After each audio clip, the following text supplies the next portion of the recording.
Ayollarning quloq burunlarini tashtirishining hukmi. Savol. Assalomu alaykum ustoz.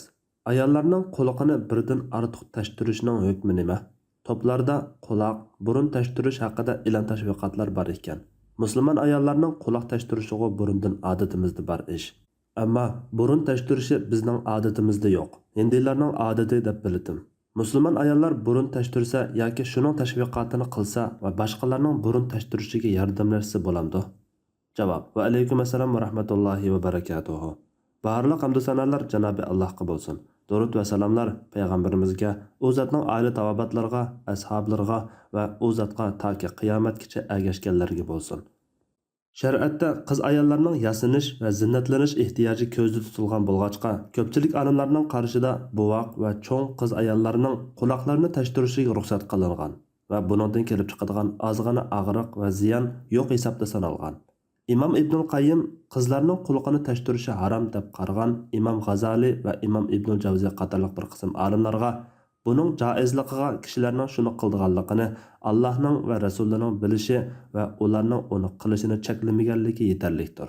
Mubodo u cheklanadigan ish bo'lsa edi, Qur'on bilan sunnat cheklaydi deb raddiya bergan va harom degan qarashning quyruqini qum bosgan.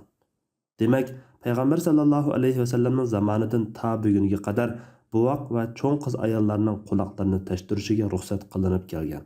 Ruxsat qilingan ekan, bu ish Allohning go'zal yaratganini o'zgartirish doirasiga kirmaydi.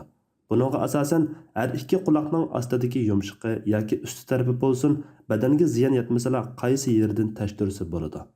Quloqni birdan ortiq tashtirishga kelsak, bu masalada fatvo sohasida qarashlar birdek emas.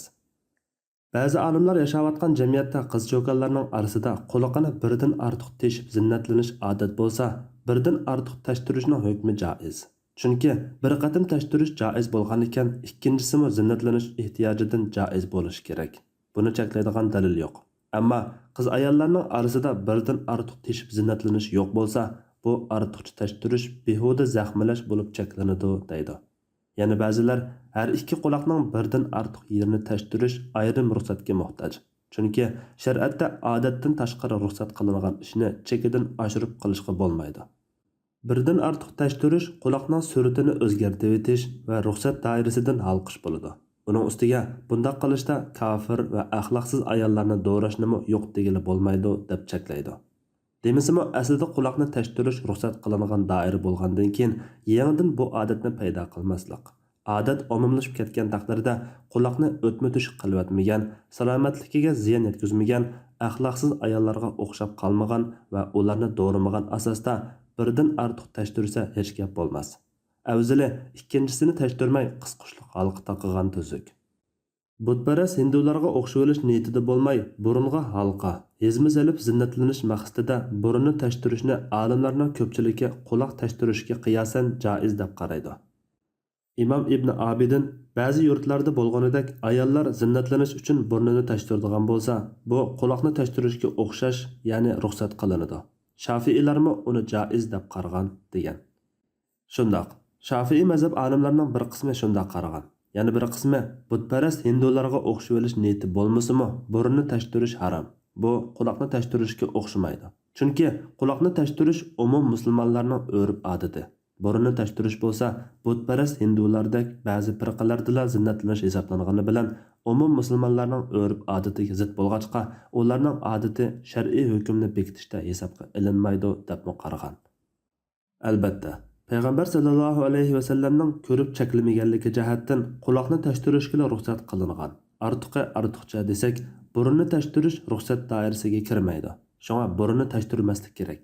Tashtirish umumlashib ketgan yurtlarda salomatligiga ziyon yetkazmagan va butparast hindularni do'rimagan asosda tashtirsa ruxsat, tashtirmaslik afzal.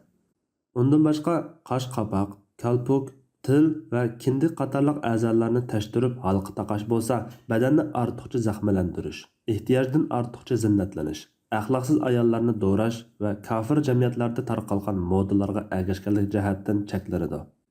Qaraydigan bo'lsak, badanning turli yerlarini teshib halqa taqab yasinish persing iqimi yoki modasiga ergashayotgan yoshlar odatda ma'lum danglik san'at cho'lponlarini do'rash, diqqatni tortish, modaga ergashish, alohida bo'lish, jamiyatdagi go'zallik o'lchamlarini rad qilish va uningdan bo'shinish texmi go'zal ko'rinish degandek maqsadlarda bularni qilishi mumkin bo'lganidek, ba'zi jamiyatlarda har birining ifodalaydigan ma'lum ma'nosi bo'lishi, hatto fohisha ayollarga belgi bo'lishi mumkin. Qadimki va yangi diniy e'tiqodlar va diniy odatlarga chetilishi ehtimoldan yiroq emas. Til, qosh qapoq va kalpuk degandek joylarni tashsa, salomatlikka ziyni bo'lishi turg'anli gap. Madamiki musulmonlarda qadimdan bundaq odat yo'q. Undaqda bu yot qavmlarni do'rash doirasiga kirib qoladi va diniy, axloqiy, ijtimoiy va sihhiy jihatdagi ziyonlarni ko'z tutganimizda bularni cheklash muayyanlashadi. Natijada cheklangan joylarni tashtirsa, shuning tashviqotini qilsa va boshqalarning tashtirishiga yordamlashsa bo'lmaydi. Allah eng to'g'risini bilguchidir. Fatvoda Dr. Abdul Aziz rahmatulloh. Fatvolar majmuasi 3-tom.